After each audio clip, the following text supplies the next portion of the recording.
किशोरी के साथ देहरादून आईएसबीटी में सामूहिक दुष्कर्म का मामला सामने आने के बाद मचा हड़कंप। वहीं अभी तक 5 अभियुक्तों को लिया गया हिरासत में। पूरी खबर देखने से पहले हमारे चैनल UK 24/7 न्यूज को YouTube पर सब्सक्राइब कर दें और Facebook पर फॉलो करें ताकि हर खबर आप तक पहुंच सके। आपको बता दें कि किशोरी मुरादाबाद डिपो की बस में बैठकर बीती 13 अगस्त को देहरादून आईएसबीटी पहुंची थी, जहां वह चाइल्ड वेलफेयर कमेटी को बदहवास हालत में मिली थी। पूछताछ में उसने बताया कि उसके साथ गलत काम किया गया है, जिसके बाद कमेटी ने काउंसलिंग की और शनिवार को पुलिस से मामले की शिकायत की, जिसके बाद पटेल नगर कोतवाली में मुकदमा दर्ज करने के बाद मामले की जांच की जा रही है। वहीं एसएसपी अजय सिंह ने बताया कि चाइल्ड वेलफेयर कमेटी की टीम ने किशोरी की काउंसलिंग और बयान के बाद मुकदमा दर्ज करवाया है। किशोरी पंजाब की रहने वाली है। पीड़िता लगातार रो रही थी। बताया कि उसके साथ बस में गलत काम किया गया है। 13 अगस्त को मुरादाबाद से परिवहन निगम की बस आईएसबीटी पहुंची थी। चाइल्ड वेलफेयर कमेटी की टीम ने रेस्क्यू कर पूछताछ की। आरोप है कि आईएसबीटी परिसर में खड़ी बस में ही सामूहिक दुष्कर्म किया गया। पीड़िता मानसिक रूप से अस्वस्थ बताई जा रही है। पीड़िता ने जानकारी दी है कि वह अपनी बहन और जीजा के साथ रहती थी। उसके माता पिता का देहांत हो चुका है। भाई बहन और जीजा ने घर से निकाल दिया था।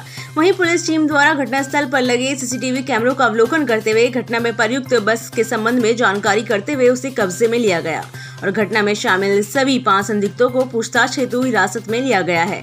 कब्जे में ली गई बस से फॉरेंसिक टीम द्वारा आवश्यक साक्ष्य संकलन की कार्यवाही की जा रही है। देखिए पूरी खबर हितेश शर्मा की UK 24/7 न्यूज के लिए देहरादून से। 12/13 मतलब आप 13 तारीख की अगस्त को ये सूचना वहाँ पर एक हमारे जो 1098 जो चाइल्ड हेल्पलाइन है उनकी 2 यूनिट काम करती है 24/7। एक रहती है आईएसबीटी पर और एक यूनिट रहती है आपकी रेलवे स्टेशन पर।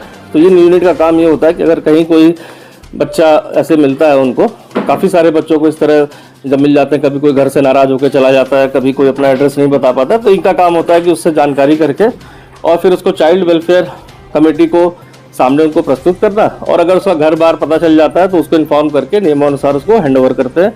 इन केस अगर नाम पता नहीं क्लियर हो पाता है और लगता है कि बच्चा नहीं बता पा रहा है तो उसको वो काउंसलिंग के लिए दौरान रखते हैं। और काउंसलिंग के बाद बहुत सारे बच्चे ऐसे हैं, जो मैं भी गया भी था वहाँ पर बाल निकेतन में, तो ऐसे बच्चे रहते भी हैं जो किन्हीं कारणों से अपना नाम पता नहीं बता पाते हैं या घर नहीं पहुँच पाते हैं।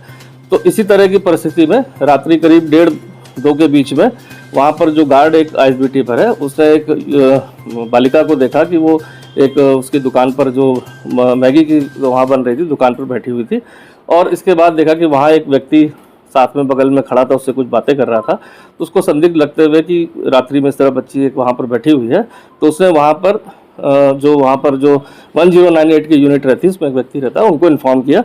उनका नाम है श्री दिगंबर जी। तो उन्होंने इसके बाद, चूँकि महिला उसमें बच्ची थी, तो उन्होंने अपनी दूसरी यूनिट में जो दूसरी महिला काम करती है जो आईएसबीटी पर थी, उसको कॉल करके फिर उसको वहाँ पर बुलाया।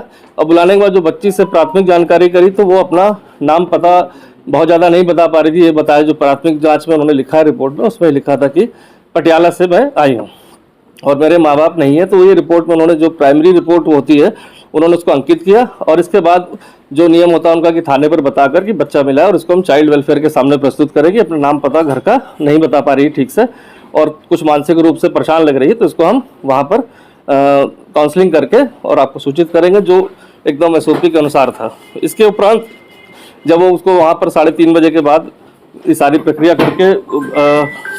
करके वो CWC के सामने जब अगले दिन वो ले जाते हैं, तो उस दिन भी काउंसलिंग के दौरान उसने अपने आप को कहीं कोई अपने साथ ऐसी कोई घटना के बारे में नहीं बताया और ना ही कोई मेडिकली ऐसी कोई दिक्कत बताई। तो नॉर्मल जो एक जब बच्चों को लाते हैं तो नॉर्मल एक मेडिकल वहाँ पर कराया जाता है, वो नॉर्मल मेडिकल करा दिया गया था। और इसके बाद घर का नाम पता, कभी वो मुरादाबाद, कभी दिल्ली जाना और कभी पटियाला जाना, और कभी अपने माँ बाप को कोरोना के दौरान उनकी डेथ हो जाना या बचपन में ही डेथ हो जाना, और इस तरह अपने भाई और जो घर में परिवार के लोग हैं उनका भी एग्जैक्ट कुछ नाम पता नहीं था। ना ही उसके पास कोई फ़ोन था, ना ही कोई आधार कार्ड या कोई आइडेंटिटी थी जिससे कि उसकी पहचान हो पाए। तो ये 14 तारीख को भी काउंसलिंग के दौरान ऐसी कोई बात नहीं बताई गई। 15 तारीख को क्योंकि वहाँ अलग अलग कमेटी है, चाइल्ड वेलफेयर कमेटी की काउंसलिंग होती है, वनिता करके उनकी काउंसलिंग होती है, और इसके अलावा CWC के मेंबर्स हैं उनकी भी काउंसलिंग होती है। तो नेक्स्ट डे जब काउंसलिंग की गई तो ये बात कुछ आई कि उसके साथ कोई गलत बात हुई जैसा उसने बताया। इसके बाद फिर उसकी 3rd काउंसलिंग हुई, नेक्स्ट डे फिर से करी गई काउंसलिंग। तो जब इस काउंसलिंग के बाद ये चीज़ निकल के आई कि हाँ भाई ये कोई मुरादाबाद में रहने वाली है, दिल्ली गई थी और दिल्ली के बाद यहाँ आई, लेकिन माता पिता इसके नहीं है। और इस तरह से एक घटना प्रकाश में आ रही कि इसके साथ कोई घटना ऐसी हुई होगी।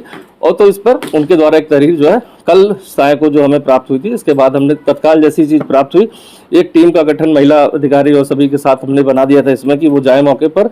चूँकि घटना स्थल भी बहुत ज़्यादा स्पष्ट नहीं था, लेकिन ISBT से चूँकि वो मिली थी वहाँ से, इसलिए ISBT से हमने कैमरे को खंगालना शुरू किया।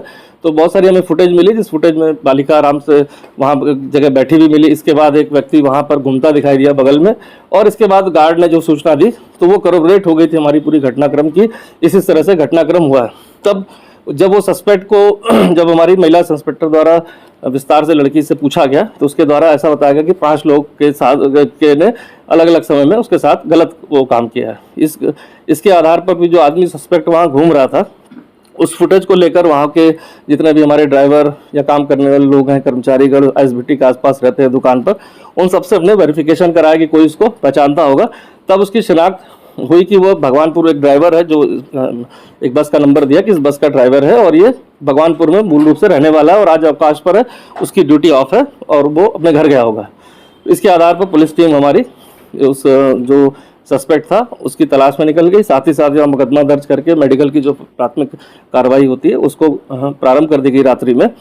और इस तरह से जब पहले सस्पेक्ट को पकड़ा गया तो उससे पूछताछ में फिर दूसरे का नाम, तीसरे का नाम, और इस तरह 5 लोग इसमें टोटल जो है प्रकाश में है, जिसमें 2 ड्राइवर हैं, एक इसमें सरकारी कर्मचारी का ड्राइवर है, साथ ही साथ एक उसमें क्लीनर है और एक सफाई जो बस की करता है। इस तरह जो इन्वॉल्व थे वो सारे लोग एक ही उसमें इन्वॉल्व थे, और एक उसमें कैशियर है जो जहाँ पर कैश का पैसा जमा करके हिसाब किताब किया जाता है।